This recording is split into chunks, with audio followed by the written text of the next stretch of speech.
आऊज़ु बिल्लाहि मिनश्शैतानिर्रजीम बिस्मिल्लाहिर्रहमानिर्रहीम। अस्सलाम वालेकुम प्यारे बच्चों, उम्मीद है कि आप सब खैरियत से होंगे। बेटा आज हमारा है क्लास 6 की इस्लामियात का थर्ड ऑनलाइन लेक्चर है, जिसमें हम बाब नंबर 2 और सबक नंबर 2 के मश्की सवालात को मुकम्मल करेंगे।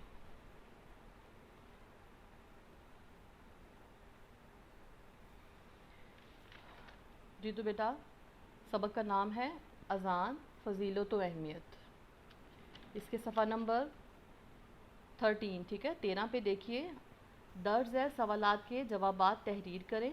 इससे पहले बेटा हमने इस सबक की मुकम्मल रीडिंग की थी और मुझे उम्मीद है आपको पूरा सबक अच्छे से समझ आया होगा।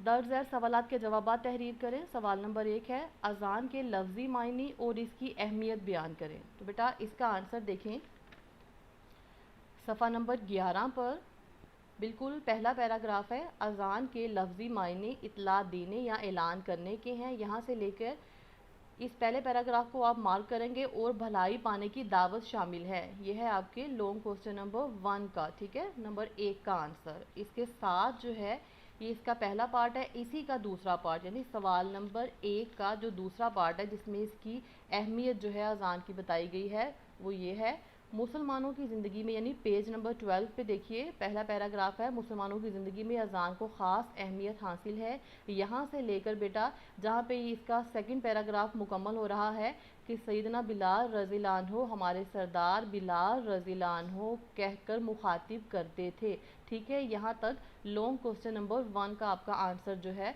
कंप्लीट हो रहा है। पहले पैराग्राफ में पेज नंबर 11 पे जो हमने मार्क किया वहाँ थे अज़ान के लफ्ज़ी मायने, ठीक है, और पेज नंबर 12 पे जो हमने मार्क किए हैं 2 पैराग्राफ, ये है इसकी अहमियत। तो सवाल नंबर 1 का आंसर क्लियर हो गया होगा आपको। अब आते हैं सवाल नंबर 2 की तरफ। पेज नंबर 13 पे देखिए, अज़ान की फ़जीलत बयान करें, ठीक है। इसका आंसर है बेटा पेज नंबर 12 पे आप देख रहे हैं, यानी सफ़ा नंबर 12 पे। रसूलुल्लाह सल्लल्लाहु अलैहि वसल्लम ने अज़ान की फ़जीलत बयान करते हुए फ़रमाया, बेटा इस पैराग्राफ से लेकर ये देखिए जहाँ पे ये पैराग्राफ कंप्लीट हो रहा है, तो हर शख्स आगे बढ़ने की कोशिश करे हत्ता कि फ़ैसला करने के लिए कुर्रा डालना पड़े, ठीक है। ये सवाल नंबर 2 जो तफसीली जवाब है आपका, उसका ये मुकम्मल आंसर है। क्लियर हो गया होगा आपको। उसके बाद आते हैं सवाल नंबर 3 की तरफ। पेज नंबर 13 पे देखिए, अज़ान की इब्तिदा कैसे हुई, ठीक है। इसका आंसर है बेटा सफ़ा नंबर 11, यहाँ पे आपको हेडिंग नज़र आ रही है अज़ान की इब्तिदा। वाक़े मेराज के वक्त से ही मुसलमानों पर 5 वक्त की नमाज फ़र्ज़ हो चुकी थी। बेटा यहाँ से लेकर जहाँ पर ये सेकंड पैराग्राफ कंप्लीट हो रहा है कि हज़रत बिलाल रज़ियल्लाहु अन्हु को अज़ान के अल्फाज तालीम फ़रमाए और उनको अज़ान देने पर मामूर फ़रमाया, ठीक है। इस पैराग्राफ पे सवाल नंबर 3 जो तफसीली सवाल है अज़ान की इब्तिदा, इसका जवाब मुकम्मल हो रहा है।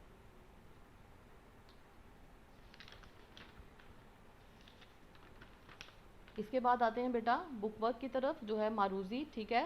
पेज नंबर 14 पे देखिए, यानी सफ़ा नंबर 14 पर सवाल नंबर 2 है। दुरुस्त जवाब पर जो है टिक का निशान लगाना है आपने। नंबर 1 है अज़ान के लफ्ज़ी मायने क्या हैं। हमारे पास ऑप्शंस हैं ऐलान करना, हुक्म देना, याद करना। तो बेटा करेक्ट ऑप्शन है ऐलान करना। उसके बाद है नंबर 2, अज़ान की आवाज़ दिन में कितनी मरतबा बुलंद होती है। इसकी ऑप्शंस हैं 3, 4 या 5। तो करेक्ट ऑप्शन है 5। अज़ान की आवाज़ बुलंद करने वाले को क्या कहते हैं। हमारे पास ऑप्शंस है मौज़न, मुफ्ती, इमाम। करेक्ट ऑप्शन है मौज़न। अज़ान सुनते ही शैतान पर क्या असर होता है। ऑप्शंस है हमारे पास खुश होता है, भागता है, रो पड़ता है। तो बेटा इसकी करेक्ट ऑप्शन है भागता है। उसके बाद लास्ट वन है अज़ान की आवाज़ से मुसलमान पर क्या असर पड़ता है। ऑप्शंस है हमारे पास ईमान मजबूत होता है, परेशान होता है, रोता है। तो बेटा इसकी जो करेक्ट ऑप्शन है वो है ईमान मजबूत होता है। उसके बाद आते हैं सवाल नंबर 3 की तरफ। दुरुस्त जुमलों के सामने जो है टिक और गलत के सामने क्रॉस का निशान लगाएं, ठीक है। देखिए नंबर 1 पे अज़ान के लफ्ज़ी मानी इतला देने के हैं। जी हाँ, दुरुस्त जवाब है ये। अज़ान की आवाज़ सिर्फ पाकिस्तान में बुलंद होती है, नहीं बेटा पूरी दुनिया में बुलंद होती है, तो ये गलत है। हिजरत के बाद आप सल्लल्लाहु अलैहि वसल्लम मदीना मुनव्वरा तशरीफ़ लाए तो मस्जिद नबवी तामीर हो चुकी थी, नहीं बेटा। जब आप सल्लल्लाहु अलैहि वसल्लम मदीना मुनव्वरा तशरीफ़ लाए तब जो थी मस्जिद नबवी की तामीर जो थी शुरू हुई थी और मुकम्मल हुई थी। तो ये है गलत है ये जवाब। حضور اکرم صلی اللہ علیہ وآلہ وسلم نے حضرت عثمان رضی اللہ عنہ کو اذان کے آواز سکھائے. ٹھیک ہے بیٹا یہ غلط ہے کیونکہ حضور اکرم صلی اللہ علیہ وآلہ وسلم کس کو سکھائے تھے اذان کے الفاظ؟ حضرت بلال رضی اللہ عنہ کو. تو یہ جو ہے اسٹیٹمنٹ یہ بھی غلط ہے. اس کے بعد اذان کہنے والے کو مؤذن کہتے ہیں. جی ہاں درست ہے یہ مؤذن کہتے ہیں. اس کے بعد بیٹا کوسچن نمبر 4 پہ دیکھیے خالی جگہ مناسب الفاظ سے پل کریں. ٹھیک ہے نمبر 1 ہے اذان کے لفظی معنی. جی اس میں آئے گا اطلاع کے ہیں. نماز باجماعت ادا کرنے کا اعلان اذان کہلاتا ہے. مکہ میں کفر کے شر کی وجہ سے مسلمان باجماعت نماز ادا نہیں کر سکتے تھے. حضور اکرم صلی اللہ علیہ وآلہ وسلم نے حضرت بلال رضی اللہ عنہ کو اذان کے الفاظ سکھائے. اذان کہنے والے کو مؤذن کہتے ہیں. اذان کہنے والا بندوں کو نماز کے لیے پکارتا ہے. مؤذن کا اسلامی معاشرے میں بلند مقام ہے. اذان کے وقت شیطان پر خوف طاری ہو جاتا ہے. اذان مسلمانوں میں اتحاد و اتفاق کی دعوت ہے. ٹھیک ہے بیٹا یہ ہماری آبجیکٹیو کمپلیٹ ہو. اس کے ساتھ بیٹا جس طرح سے آپ جانتے ہیں کلاس میں جب آپ کو کاپی ورک کروایا جاتا ہے تو کچھ اضافی جو ہیں مختصر سوالات آپ کو کروائے جاتے ہیں تو وہ میں آپ کو کرواؤں گی آج. نوٹس میں یہ سامنے آپ کو شو ہو رہے ہیں. سب سے پہلا سوال ہے اذان کے لفظی معنی کیا ہیں؟ اذان کے لفظی معنی اطلاع دینے یا اعلان کرنے کے ہیں. اذان سے کیا مراد ہے؟ مسلمانوں کو باجماعت نماز کی ادائیگی کے لیے بلانے کی غرض سے جو الفاظ بلند آواز میں پکارے جاتے ہیں انہیں اذان کہتے ہیں. مسلمانوں پر نمازیں کب فرض ہوئیں؟ واقعہ معراج کے وقت سے ہی مسلمانوں پر 5 وقت کی نماز فرض ہو چکی تھی. مؤذن کسے کہتے ہیں؟ نیز مؤذن رسول صلی اللہ علیہ وآلہ وسلم کون سے صحابی تھے؟ یعنی کہ مؤذن رسول صلی اللہ علیہ وسلم کون سے صحابی تھے؟ مسجد میں باجماعت نماز سے قبل بلند آواز میں اذان دینے والے کو مؤذن کہتے ہیں. ٹھیک ہے اور حضرت بلال رضی اللہ عنہ مؤذن رسول صلی اللہ علیہ وآلہ وسلم تھے. اذان سننے کے بعد کیا کرنا چاہیے؟ ہر مسلمان کو چاہیے کہ جو ہی وہ اذان کے الفاظ سنے تو ان الفاظ کو مؤذن کے ساتھ ہلکی آواز میں دہرائے. ٹھیک ہے بیٹا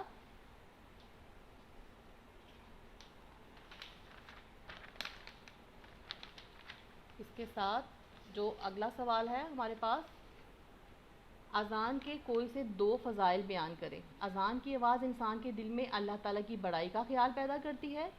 اذان مسلمانوں میں اتحاد و اتفاق کی دعوت ہے. ٹھیک ہے بیٹا یہاں پر ہمارے جو مختصر اضافی سوالات تھے وہ مکمل ہوئے.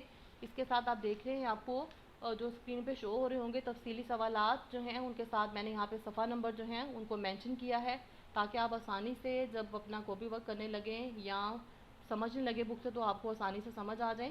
یہاں پہ آپ دیکھ رہے ہیں اذان کے لفظی معنی اور اس کی اہمیت بیان کریں. سب سے پہلے آپ لکھیں گے اذان کا مفہوم جہاں پہ میں نے آپ کو پہلا پیراگراف مارک کروایا تھا. اس کے بعد جو ہے اذان کی اہمیت کی ہیڈنگ دیں گے آپ جس کا آنسر جو ہے وہ نیکسٹ پیج پہ یعنی کہ صفحہ نمبر 12 پہ ہے. ٹھیک ہے اس کے بعد اذان کی فضیلت ہے اس میں بھی پیج نمبر مینشن کیا ہوا ہے. پھر اذان کی ابتدا کیسے ہوئی اس میں بھی پیج نمبر مینشن کیا ہوا ہے آپ کو نظر آ رہا ہوگا. اور معروضی جو ہے وہ ہم کتاب پر حل کر چکے ہیں. امید ہے مجھے کہ بیٹا آپ کو آج کا لیکچر بھی بہت اچھے سے سمجھ آیا ہوگا. انشاءاللہ نیکسٹ سبق کے ساتھ آپ سے پھر ملاقات ہوگی. تب تک کے لیے اللہ حافظ.